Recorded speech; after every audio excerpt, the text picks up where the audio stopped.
Once, thousands of years ago, in the sacred land of Canaan, God blessed Isaac with a son, whom he named Jacob. From the very beginning, signs of God's love and kindness shone through Jacob's face. Even as a young child, he was gentle and kind-hearted, always seeking to be close to his family and eager to show compassion to those around him.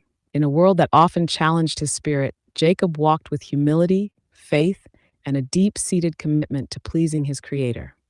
Jacob had a twin brother named Esau, but they were different from the start.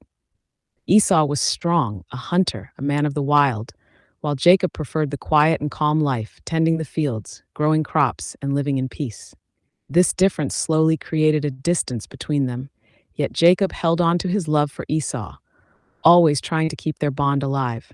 As time passed, Jacob grew older and began to hold dreams of his own. He longed for the blessing of his father, Isaac, a blessing first given by God to Abraham, then passed to Isaac. Now, Jacob wanted to receive that divine promise, but this blessing would not come easily. Isaac had grown old, his sight was failing. By birthright, Esau, as the elder son, was to receive the blessing.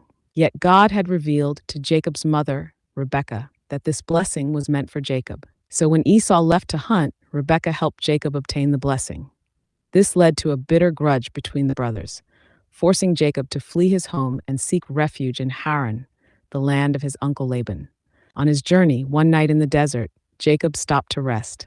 In his sleep, he had a vision of a ladder stretching from the earth to the heavens, with angels ascending and descending. At the top, God appeared to him, promising that Jacob's descendants would be as countless as the stars in the sky.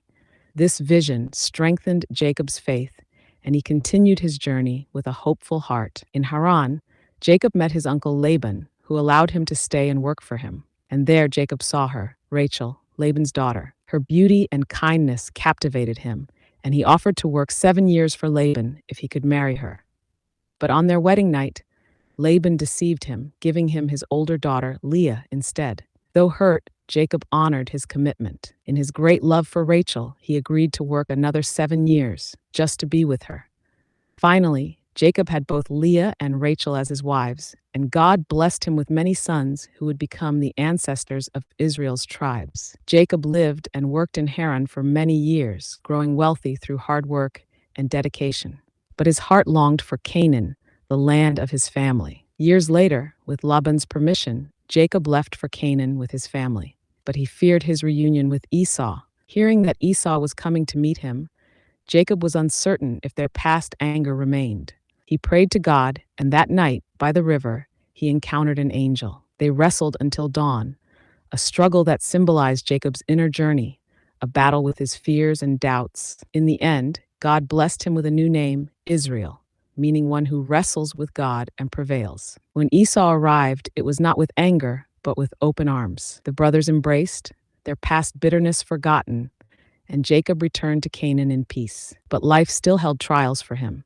One of his greatest heartbreaks came when he lost his beloved son, Joseph. Joseph was a bright, gentle soul whom Jacob cherished deeply. Driven by jealousy, Joseph's brothers threw him into a pit and sold him to a caravan headed for Egypt. The loss left Jacob heartbroken, yet he held on to hope, trusting in God's mercy. Years passed until at last news came. Joseph was alive and held great power in Egypt. With a heart overflowing with joy, Jacob journeyed to Egypt to be reunited with his son. Their embrace felt like a blessing from heaven, renewing Jacob's faith in God's grace. Joseph, now a respected leader, honored his father and cared for him in his final years. Jacob's last days were spent in peace, surrounded by his children. When his time came, he requested to be buried with his ancestors. And so, with a heart full of faith, he departed from this world, leaving behind a legacy of resilience, patience, and unwavering trust in God.